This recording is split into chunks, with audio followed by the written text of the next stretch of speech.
الحمدللہ رب العالمین والصلاة والسلام علی سید الانبیاء والمرسلین اما بعد فاعوذ باللہ من الشیطان الرجیم بسم اللہ الرحمن الرحیم۔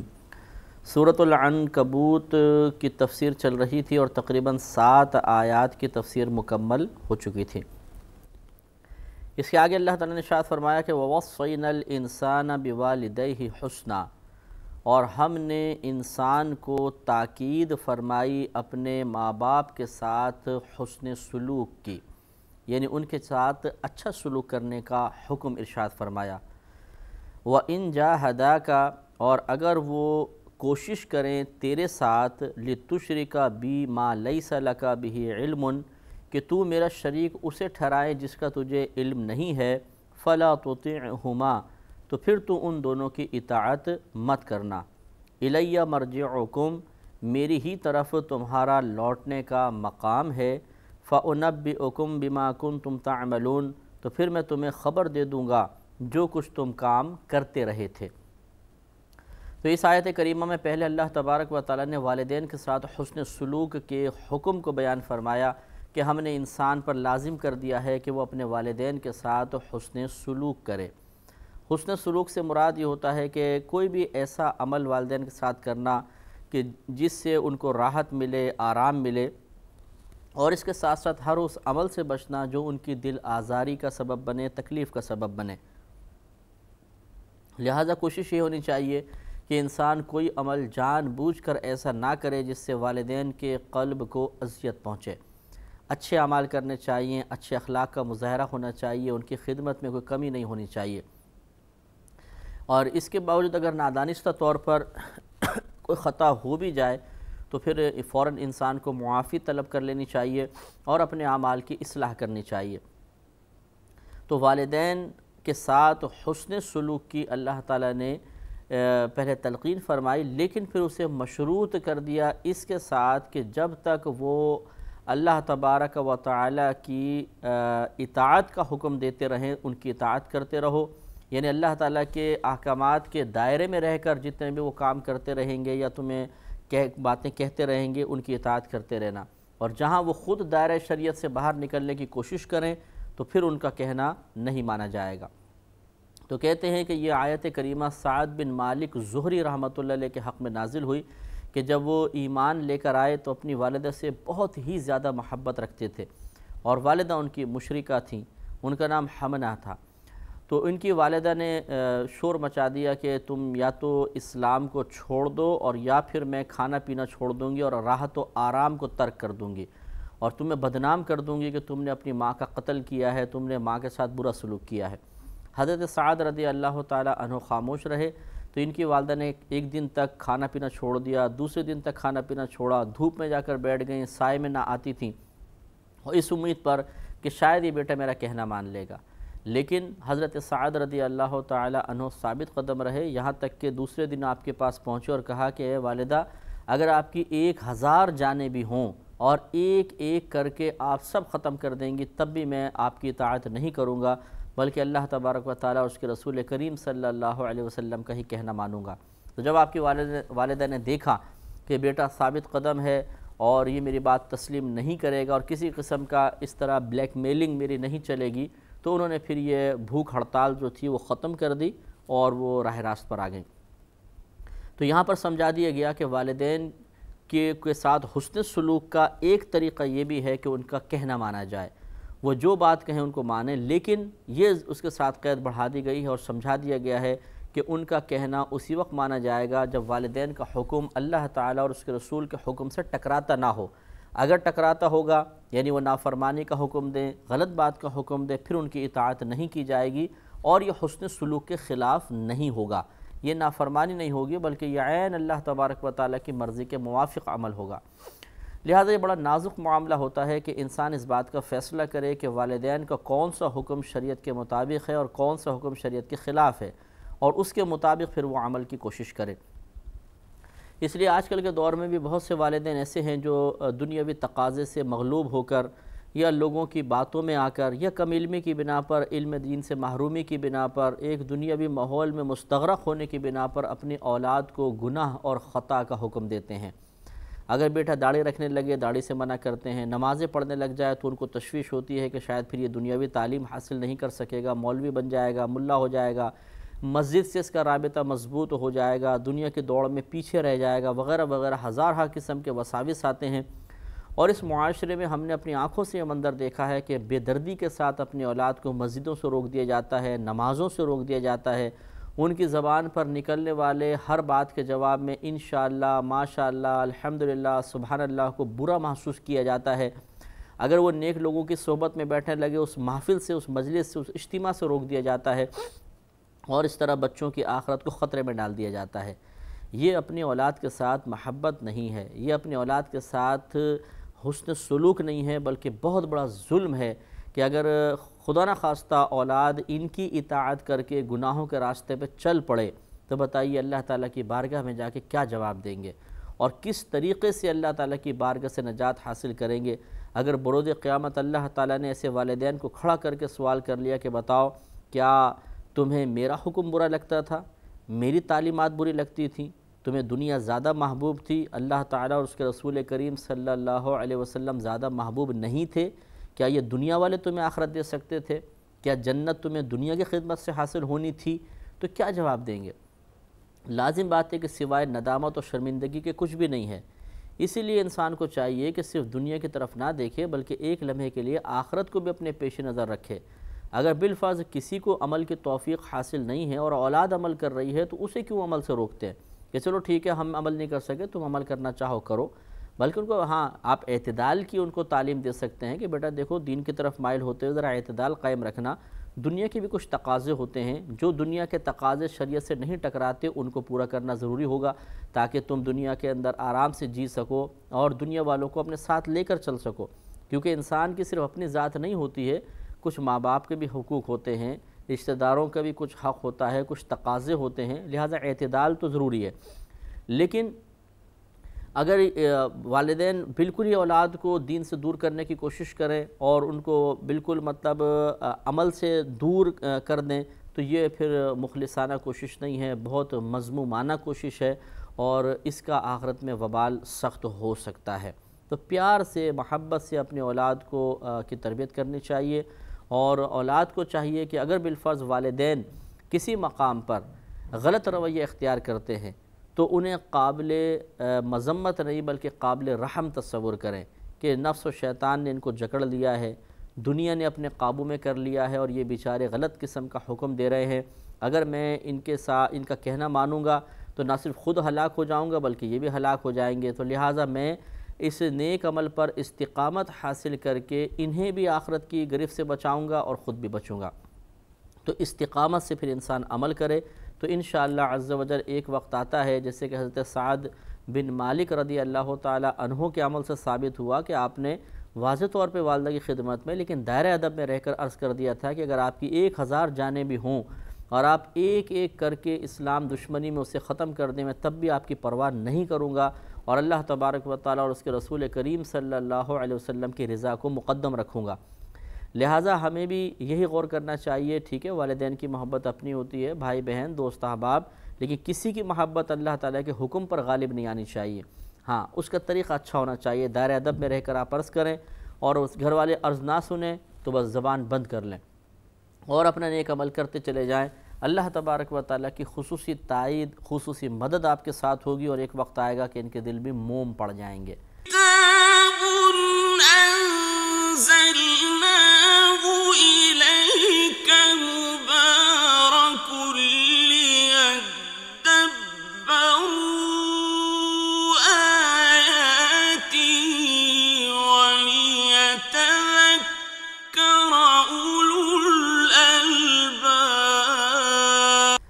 اب ہوتا یہ ہے کہ بعض اوقات خود جو نیک عمل کرنے والے ہوتے ہیں وہ شدت کا مظاہرہ کر دیتے ہیں، کسی دینی ماحول کی طرف آئے، نیک عمل کی طرف آئے تو وہ چاہتے ہیں کہ گھر والے بھی بالکل ہماری طرح پل بھر کے اندر ہو جائیں۔ اب یہ غور کرنا چاہیے کہ آپ کچھ لوگوں کی صحبت میں بیٹھے، آپ کا ذہن بنا تو آپ اس طرف مائل ہوئے، گھر والوں کو وہ صحبت حاصل نہیں، وہ ذہنی تعمیر ان کو نہیں ملی ہے، تو کیسے آپ دونوں کی کیفیات ایک ہو سکتی ہیں؟ ہاں آپ ان کی بھی ذہنی تعمیر کیجئے اس طریقے سے کہ استقامت سے پہلے عمل دکھائیے، 40 سال تک نبی کریم صلی اللہ علیہ وسلم نے کفار کے سامنے اپنے کردار و عمل کو پیش فرمایا، اس کے بعد تبلیغ فرمائی۔ اسی طریقے سے یہی حکمت ہمیں بھی ملحوظ رکھنی چاہیے کہ جب کوئی لڑکا یا لڑکی نیک عمل کی طرف مائل ہوتے ہیں، دین کی طرف مائل ہوتے ہیں، تو سب سے پہلے انہیں استقامت کے ساتھ اپنا عمل دکھا کر گھر والوں کو اس بات کا یقین دلوانا ہوگا کہ میں استقامت پذیر ہو چکا ہوں اور دین پہ چل رہا ہوں۔ کیونکہ شروع میں گھر والے خود شکوک و شبہات کا شکار ہوتے ہیں کہ نیا نیا جوش ہے، ویسے کسی کے ساتھ بیٹھنے لگیں، کچھ دن میں پھر یہ پلٹ جائے گا۔ تو آپ جب تک اپنا اعتماد بحال نہیں کریں گے، جب تک اپنے آپ کو بطور مثال پیش نہیں کریں گے، ان کا اعتماد کیسے آپ پر قائم ہوگا اور وہ کیسے آپ کی بات ماننے لگیں گے؟ اب ہوتا یہی ہے کہ شروع میں ایک دم بس وہ دین کی طرف مائل ہوئے تو وہی آرڈر چلانا شروع کر دیے گھر والوں پر، گھر والے بدظن ہو جاتے ہیں، اور پھر جواب میں گھر والوں کو یہ کہا جاتا ہے کہ تم سب جہنمی ہو کیونکہ مجھے دین سے روک رہے ہو۔ تو حکمت چھوڑ دی جائے، حکمت کو اختیار نہ کیا جائے تو اسی طرح کے نتائج سامنے آتے ہیں، اور اس میں پھر قصور گھر والوں کا تو ہے ہی، ٹھیک ہے، لیکن اس شخص کا بھی ہے کہ جس نے غلط طریقے سے دین کی راہ میں قدم رکھنے کی کوشش کی اور دین کا کام کرنے کی کوشش کی، اس نے حکمت کو کیوں چھوڑ دیا؟ اختیار کرنا چاہیے تھا۔ اس لیے پہلے عمل اور کردار مسلسل دکھا کر گھر والوں کو متاثر کرنا چاہیے، اعتماد بحال کرنا چاہیے۔ اس کے بعد کچھ کہیں تو انشاءاللہ زبان میں تاثیر بھی ہوگی اور گھر والے اس بات کا اثر بھی قبول کریں گے، اور دین کو اتنا اختیار کریں، اس انداز سے اختیار کریں کہ وہ کسی کے لیے باعث تکلیف اور اذیت نہ بن جائے۔ یعنی یہ دیکھنا ہوگا کہ ہمیں کس مقام پر تبلیغ دین کرنی ہے اور کس انداز سے کرنی ہے اور کس حد تک اس مقام پر شدت جائز ہے۔ ابھی آپ آگے خود دیکھیے گا کہ اللہ تبارک و تعالی نے ارشاد فرمایا کہ انبیاء علیہ السلام پر فقط بات کا پہنچا دینا لازم ہے، منوانا نہیں ہے۔ ہمارے یہاں یہ غلطی ہوتی ہے کہ منوانے کی کوشش کی جاتی ہے، جس سے والدین بدظن ہو کر اور پھر دین سے روکنے کی کوشش کرتے ہیں، کیونکہ ان کا ذہن بنتا ہے کہ آج یہ ایک گھر کا فرد دین کی طرف مائل ہوا تو ہمارے لیے سارے دروازے بند ہو رہے ہیں، 2-3 اور بھائی بھی اس کو دیکھیے گا چلے گئے، چھوٹے جو بچے ہوتے ہیں، چھوٹے بہن بھائی، تو پھر تو گھر میں بڑا مسئلہ ہو جائے گا۔ تو اس لیے پھر وہ اس شدت کے جواب میں وہ بھی شدت کا مظاہرہ کرتے ہیں اور بگاڑ پیدا ہوتا ہے۔ تو حکمت کے ساتھ بہرحال اگر والدین دین پر چلنے سے روکیں تو جھگڑا نہیں کرنا چاہیے، اور ان کے خلاف کوئی معاذ اللہ محاذ آرائی نہیں کرنی چاہیے، گھر سے بھاگنے کی ضرورت بھی نہیں ہے۔ استقامت سے ان کا اگر بالفرض وہ ظلم کر رہے ہیں تو ظلم سہتے رہیں اور زبان بند رکھیں، ایک دن اللہ تعالیٰ ان کو ضرور راضی فرما دے گا، لیکن بہرحال برے کام میں ان کی اطاعت نہیں کی جائے گی۔ اسی طرح یہ بات بھی قابل توجہ ہے کہ بعض اوقات والدین بہو سے بدظن ہو کر بیٹے کو حکم دیتے ہیں کہ طلاق دے دو اس کو، بس چھوڑ دو اس کو۔ اب اس میں بعض اوقات حضرت عمر فاروق رضی اللہ تعالی عنہ کے عمل کو بھی بطور دلیل پیش کیا جاتا ہے کہ عبداللہ ابن عمر رضی اللہ تعالی عنہما نبی کریم صلی اللہ علیہ وسلم کی بارگاہ میں حاضر ہوئے، عرض کیا رسول اللہ صلی اللہ علیہ وسلم، میں اپنی زوجہ سے بڑی محبت رکھتا ہوں، لیکن میرے والد عمر فاروق رضی اللہ تعالیٰ عنہ کا حکم ہے کہ میں اسے طلاق دے دوں، تو میں کیا کروں؟ تو سرکار نے فرمایا تم اپنے والد کا کہنا مانو۔ تو اس کو دلیل بنا کے بعض اوقات بہت سے والدین بہو سے اگر صرف ذاتی طور پر نفسانی طور پہ کوئی تضاد پیدا ہو گیا تو اپنے نفس سے مغلوب ہو کر بیٹے کو فوراً آرڈر کرتے ہیں کہ اس کو طلاق دو، اور اس وقت اپنے ماں باپ ہونے کے ذریعے اس کو بلیک میل کرنے کی کوشش کی جاتی ہے کہ ہم تمہارے والدین ہیں اور تمہیں طلاق دینی ہوگی۔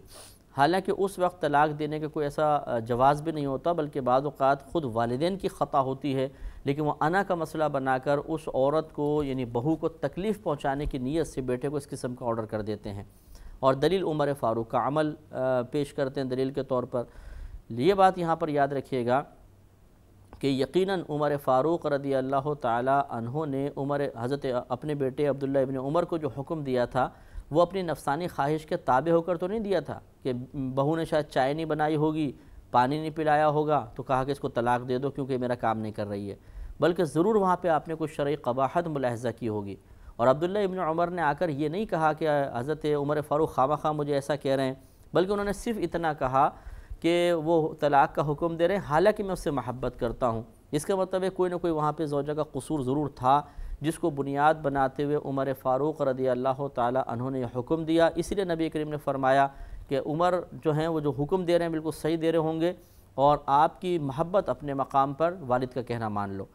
تو لہٰذا اگر والدین زوجہ کو طلاق کا حکم دے رہے ہیں تو یہ پہلے دیکھا جائے گا کہ کیا ان کا ذہن حضرت عمر فاروق رضی اللہ تعالی عنہ کے ذہن کے مطابق ہے۔ حضرت عمر فاروق رضی اللہ تعالی عنہ کا ذہن تو شریعت کی ہدایت سے، شریعت کی تعلیمات سے رہنمائی حاصل کر رہا تھا، اور یہاں پر معاملہ یہ ہوتا ہے کہ شرعی رہنمائی نہیں ہوتی بلکہ نفسانی تقاضے پیش نظر ہوتے ہیں، شیطان کی طرف سے بعض اوقات رہنمائی ہوتی ہے کہ بھئی تھوڑی سی بات میں جھگڑا پڑا اور ایسا مسئلہ ہو گیا۔ تو پھر عمر فاروق اور ہمارے آج کل کے دور کے والدین کا کیا تقابل اور کیا مقابلہ؟ لہٰذا یہاں پر بھی اولاد کو سوچنا ہوگا کہ اندھا دھند اگر میں والدین کے اس تقاضے پر عمل کروں گا تو اس طرح ایک لڑکی پر ظلم کا مرتکب ہو جاؤں گا، اور ظلم کے معاملے میں والدین کے ساتھ تعاون کرنا یہ مناسب نہیں ہے۔ اب اس میں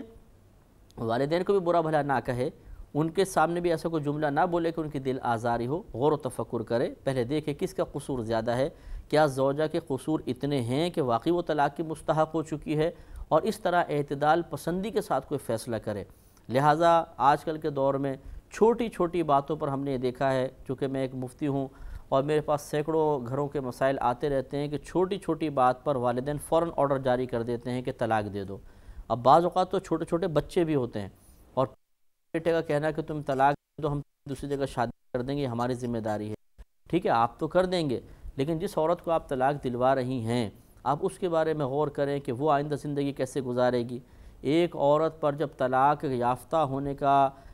داغ لگ جاتا ہے، جس کو ہمارا معاشرہ داغ کہتا ہے، تو پھر اس کے لیے کتنی مشکلات ہو جاتی ہیں، پھر وہ بچوں کو کیسے سنبھالے گی، باپ کا سہارا نہیں ہوگا تو تربیت کیسے کرے گی۔ ان تمام چیزوں کو ملحوظ رکھے بغیر بس ہمارا کہنا ماننا چاہیے، ہمارا آرڈر جاری ہو گیا ہے اور اس کو پورا کرنا چاہیے، اور اولاد نہ کرے تو تم بیوی کے غلام ہو گئے ہو، اور اس طریقے سے یہ گھروں کے اندر نظام بگڑ جاتے ہیں اور بہت ہی غلط قسم کے نتائج سامنے آتے ہیں، معاشرے میں بگاڑ پیدا ہوتا ہے۔ اس لیے اس معاملے میں بھی بڑی اعتدال پسندی ہوگی اور دیکھا یہ جائے گا کہ والدین کا حکم شریعت کے تقاضے کے مطابق ہے یا نہیں۔ یہ بخاری کی روایت ہے، آپ خود غور کر لیں کہ نبی کریم صلی اللہ علیہ وسلم نے ارشاد فرمایا کہ اللہ تعالیٰ نے ایک مسلمان پر دوسرے مسلمان کی عزت، آبرو، جان اور مال کو حرام قرار دے دیا ہے۔ تو اس کا مطلب یہ ہوا کہ کسی کی عزت کا مطلب حرام قرار دے دیا، ہم کسی کو ذلیل نہ کریں، کسی کو ڈیگریڈ نہ کریں، اور کسی کو ایسا نہ کر دیں کہ وہ معاشرے میں نگاہ اٹھا کے چلنے کے قابل نہ رہے۔ تو عورت کو اگر طلاق دی جائے تو وہ تو اسی طرح ہو جاتی ہے بیچاری، پورے خاندان میں کس کو جواب دے گی، لوگ یہ سمجھیں گے شاید اسی میں کوئی قصور تھا تبھی شوہر نے طلاق دی اور چھوڑ دیا ہے۔ ہزارہ قسم کے معاملات ہوتے ہیں، تو اس لیے بہت ہی سوچ سمجھ کر اس میں بھی فیصلہ کرنا چاہیے، اور والدین بھی اس آیت سے ذرا عبرت حاصل کریں کہ وہ بھی اپنی اولاد کو ایسا کوئی حکم جاری نہ کریں جو اللہ تبارک و تعالیٰ اور اس کے رسول کریم صلی اللہ علیہ وسلم کے حکم اور رضا کے خلاف ہو۔ اور یقیناً یہ دونوں چیزیں، یعنی دونوں طرف سے کہ اولاد بھی اور والدین بھی اسی وقت یہ فیصلہ کر سکتے ہیں کہ ہم دائرہ شریعت میں ہیں کہ نہیں، کہ جب انہیں شریعت کا علم ہو۔ لہذا علم بھی سیکھنا بہت ضروری ہے۔ اس پہ انشاءاللہ مزید تھوڑا سا کلام جاری رکھیں گے اگلے پروگرام میں۔ وآخر دعوانا ان الحمد للہ رب العالمین۔